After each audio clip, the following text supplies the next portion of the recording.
Mesdames et messieurs, bonjour. Ravi de vous retrouver et bienvenue à cette nouvelle émission de notre programme autour du monde concernant notre continent, l'Afrique. Et on commence tout de suite notre débat. Mais tout d'abord, nous allons voir une tournée de la presse après cette très petite pause.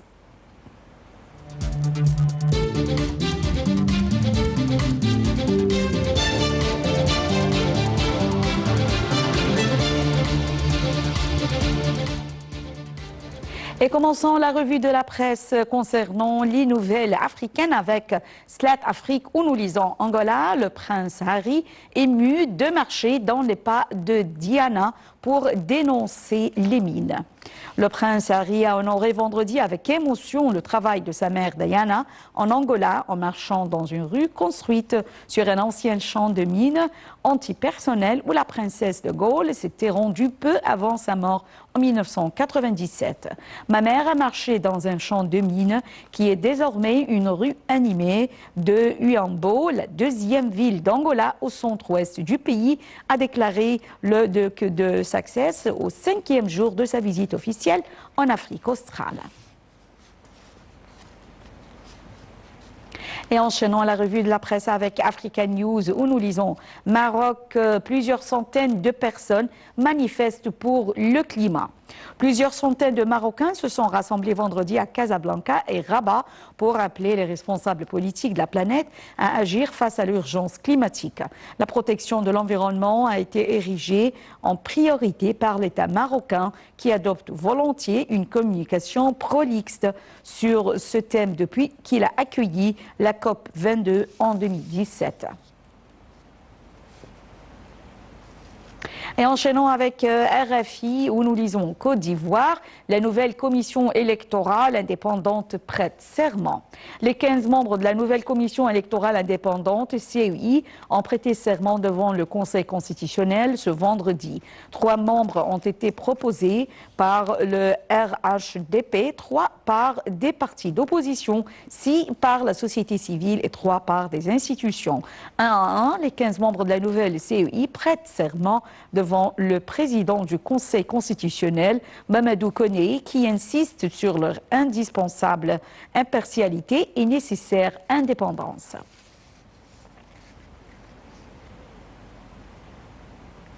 Et enchaînons avec France TV Info, d'où nous avons tiré cette nouvelle. Rwanda, un premier groupe de réfugiés africains venus de Libye accueillis à Kigali. Le Haut Commissariat aux réfugiés de l'ONU annonce le transfert d'un premier contingent de réfugiés d'Afrique subsaharienne de Libye au Rwanda, conformément à l'engagement de Kigali. Un groupe de 66 Africains en provenance de Libye est arrivé le 26 septembre 2019 à Kigali dans le cadre d'un programme qui pourrait voir le Rwanda accueillir des milliers de migrants évacués de ce pays, a annoncé le HCR au commissariat aux réfugiés de l'ONU. Début septembre, Kigali a signé un accord avec l'Union africaine et le HCR pour accueillir des réfugiés et demandeurs d'asile africains bloqués en Libye.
Et en Tunisie, l'instance supérieure indépendante pour les élections, ISIE, fait face à un dilemme du fait que les deux candidats au deuxième tour de la présidentielle, Kais Saïd et Nabil Qarawi, n'avaient pas les mêmes chances, le second nommé étant en prison. Plus de détails dans ce commentaire signé Shamsenemi.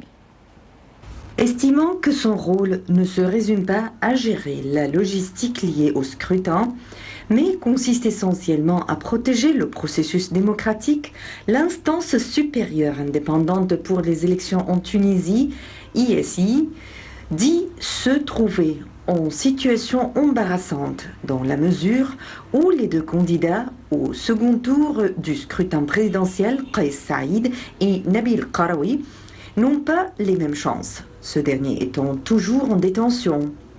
Anis Jarboui a axé son argumentaire sur les articles 2 et 3 de la loi organique relative à l'ICI et qui garantit des élections et référendums démocratiques libres, pluralistes, honnêtes et transparents, ainsi que l'égalité de traitement entre tous les électeurs, candidats et intervenants durant les opérations électorales et référendaires. Mercredi 25 septembre, le PDG de la télévision nationale tunisienne a affirmé que sa chaîne était prête à assurer en prison l'organisation du débat télévisé entre les candidats du second tour de l'élection présidentielle prévue le 13 octobre prochain, dans la mesure où le candidat Nabil Qarawi, détenu par la justice, ne sera pas libre de ses mouvements. Si la justice accède à cette requête, les candidats disposeront chacun de 2h35 pour convaincre la Tunisie.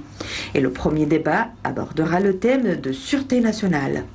Président du parti au cœur de la Tunisie, Nabil Qarawi a été arrêté le 23 août 2019 pour suspicion de blanchiment d'argent et d'évasion fiscale. Ayant obtenu 15,5% des voix au premier tour de la présidentielle, il se trouve toujours en détention préventive à la prison de la Mornaghia. Le 5 septembre, la chambre d'accusation près la cour d'appel de Tunis a rejeté sa demande de libération de Nabil Qarawi. Dans la journée du mercredi 25 septembre, alors que les Tunisiens attendaient la décision de la justice à propos d'une nouvelle demande de libération formulée par les avocats de Nabil Qarawi, la justice a repoussé l'annonce de sa décision au mercredi 2 octobre, c'est ce qu'a indiqué le conseil du candidat. Le second tour de l'élection présidentielle tunisienne aura lieu le 13 octobre, c'est ce qu'a annoncé le vendredi 27 septembre Nabil Bafouan, le président de l'instance supérieure indépendante pour les élections. Cette date est la date du deuxième tour de la présidentielle. Monsieur Bafouan a insisté sur la situation exceptionnelle que connaît le pays avec la disparition du chef de l'État, Beji Qaïd Essebsi, mort le 25 juillet. Il explique que le choix de cette date pour le second tour répond à une contrainte constitutionnelle. La loi stipulant que la présidentielle doit se dérouler dans un délai de 90 jours. Le second tour de l'élection présidentielle en Tunisie aura lieu le 6 et le 13 octobre prochain. Les électeurs auront le choix entre deux candidats, l'universitaire indépendant Kais Saïd, crédité de 18,4%, et l'homme d'affaires actuellement en prison, Nabil Qarawi. C'est l'appel à la prière. Alors, on va continuer avec la Tunisie tout de suite après l'appel à la prière.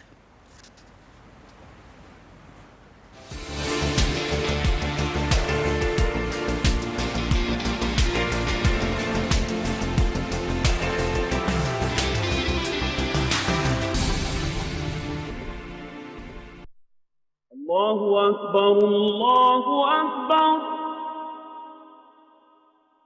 الله أكبر الله أكبر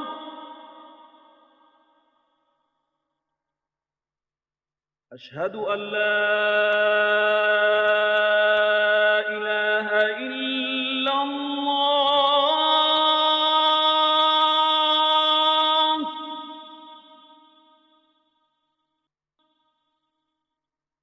أشهد أن لا إله إلا الله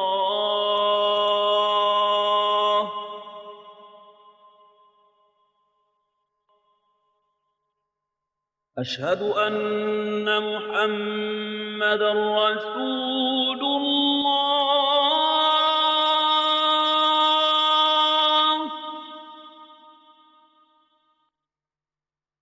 أشهد أن محمدا رسول الله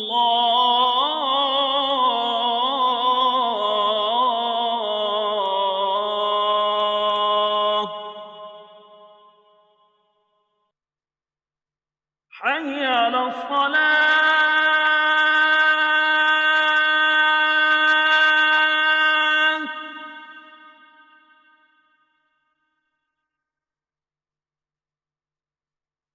حي على الصلاة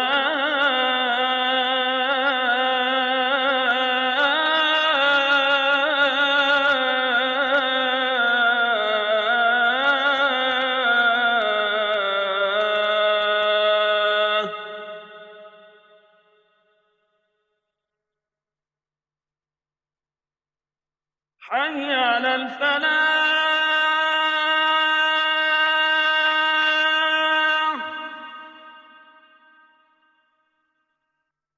حي على الفلاح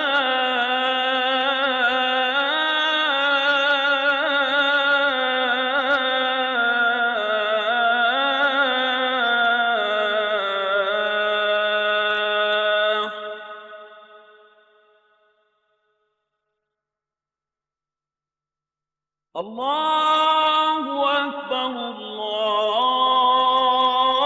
الله أكبر لا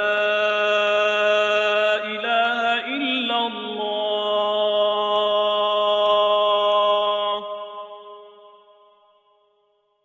اللهم رب هذه الدعوة التامة والصلاة القائمة آت سيدنا محمدا الوسيلة والفضيلة والدرجة الرفيعة وابعثه اللهم المقام المحمود الذي وعدته وصلى الله وسلم على سيدنا مولانا محمد وعلى آله وصحبه أجمعين.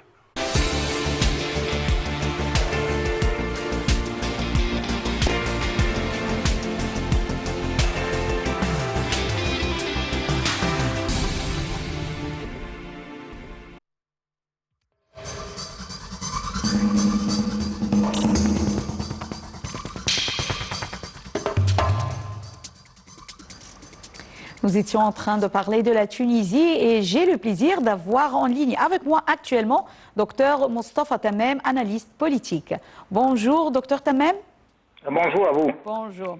Près de 7 millions d'électeurs étaient aux urnes le 15 septembre dernier pour départager 26 candidats pour le premier tour de l'élection présidentielle. Alors, docteur Tamem, décrivez-nous l'atmosphère de la présidentielle qui a lieu actuellement en Tunisie et le déroulement du scrutin. Certainement, ces élections sont très très importantes. Parce que comme vous savez que la Tunisie, c'était le premier pays qui avait la révolution en 2011, et certainement ça a causé un changement dramatique, pas seulement à la Tunisie, au Moyen-Orient, beaucoup de pays au Moyen-Orient. De l'autre côté, certainement maintenant, le peuple tunisien voudrait avoir un gouvernement qui va appliquer la démocratie et donner certainement beaucoup d'attention à beaucoup de secteurs du peuple tunisien. C'est ce qui n'est pas, et certainement aussi la corruption. On va avoir certainement des mesures contre la corruption et peut-être tout ça pour élever l'État.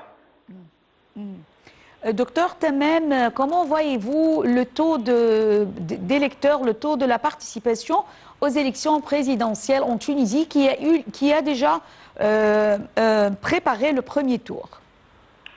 Certainement, la préparation était très bien. On avait une très bonne participation et on va voir les résultats de ces tours-là. Oui. Quels sont les enjeux du second tour de l'élection présidentielle en Tunisie? Certainement, moi je pense que ce serait peut-être on peut dire qu'on doit être assuré que les élections seront très professionnelles, il n'y aura pas de corruption. Ça va nous donner une indication pour les gens, pour les peuples tunisiens, qu'on va accepter les résultats. Si on a des résultats qui sont en base de la démocratie et il n'y a pas de corruption, il n'y a pas aussi de fraude. Alors c'est très très important d'avoir tous ces facteurs-là pour avoir la confiance du peuple tunisien à le nouveau gouvernement. Oui. Docteur Temem, comment avez-vous vu le fait que l'un des candidats qualifiés au second tour soit au prison? Quelles sont les significations de ce fait? Certainement, les candidats, on a donné leur programme et ce qui est très important, que on doit, si un candidat va être électé dans ces élections-là, et il doit suivre le programme qu'il a dit pour avoir la confiance du peuple tunisien. Docteur Moustapha Temem, analyste politique, nous vous remercions infiniment et on se retrouve tout de suite, mesdames et messieurs, après cette petite pause.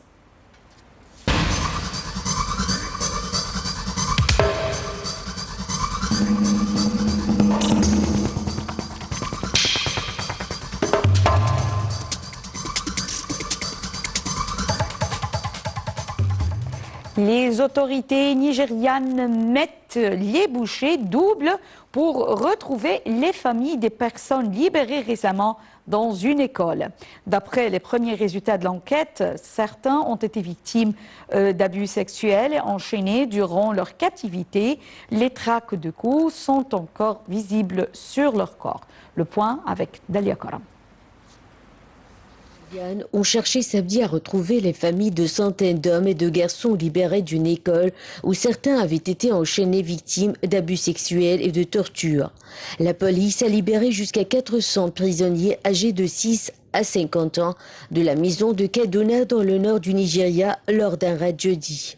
Certains étaient enchaînés à des radiateurs, des pneus ou des chapeaux de moyeux et d'autres portaient des traces visibles de cicatrices dues aux coups de fouet et aux coups. Plus d'une douzaine, dont 10 enfants, ont été hospitalisés samedi. Tous les adultes étaient dans un état critique avec un vomissement de sang.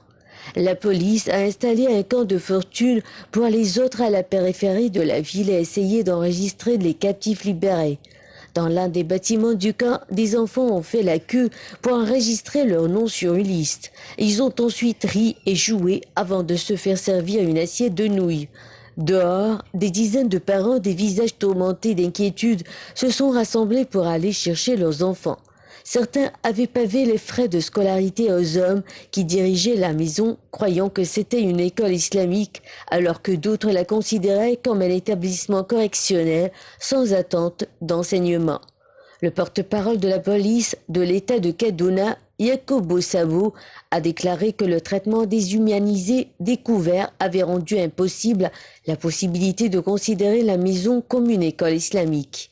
Les médias locaux ont déclaré que certains des enfants avaient été torturés, laissés pour compte et même sexuellement maltraités. La police a effectué une descente dans l'école après qu'un membre de la famille se soit vu refuser l'accès aux captifs. 7 personnes, qui se disaient professeurs à l'école, ont été arrêtées lors du raid. La police a demandé aux familles de toute la région, le Ghana, le Mali et le Burkina Faso, de récupérer les captifs libérés. Malgré les informations faisant état de mauvais traitements, certains hésitaient à rentrer chez eux avec les membres de leur famille. Les écoles islamiques appelées Al-Majiris sont courantes dans le nord du Nigeria à majorité musulmane. La pauvreté généralisée pousse de nombreux parents à laisser leurs enfants dans les institutions. Pourtant, des abus et des accusations selon lesquelles certains enfants sont forcés de mendier dans la rue plutôt que de se faire instruire les accusent. Certains activistes ont demandé au gouvernement d'interdire les écoles. Changeons un peu du sujet avec une superbe chanson qui a été présentée par un chanteur marocain et un groupe africain. Voyons ensemble cette chanson pour l'amour de l'Afrique.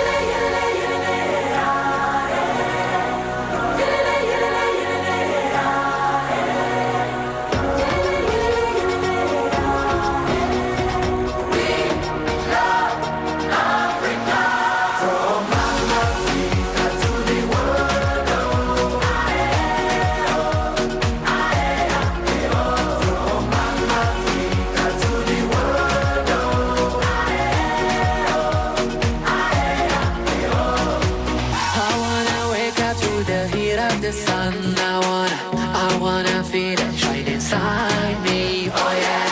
I wanna walk into the beat of the drum. I want my life revolve around me. Oh yeah. We're together as one. We're all the same. Oh yeah. We're together as one. Let's celebrate and let the world know we are Mama Africa. We love Africa. Here we stand, Mama Africa. We love Africa. From Mama Africa to the world. From Mama Africa to the world. Avec les couleurs vives et les beaux paysages de l'Afrique, nous arrivons à la fin de cette émission de notre programme Autour du monde. Merci pour votre fidélité à Nile TV International. Restez toujours avec nous. Très bonne journée. Au revoir.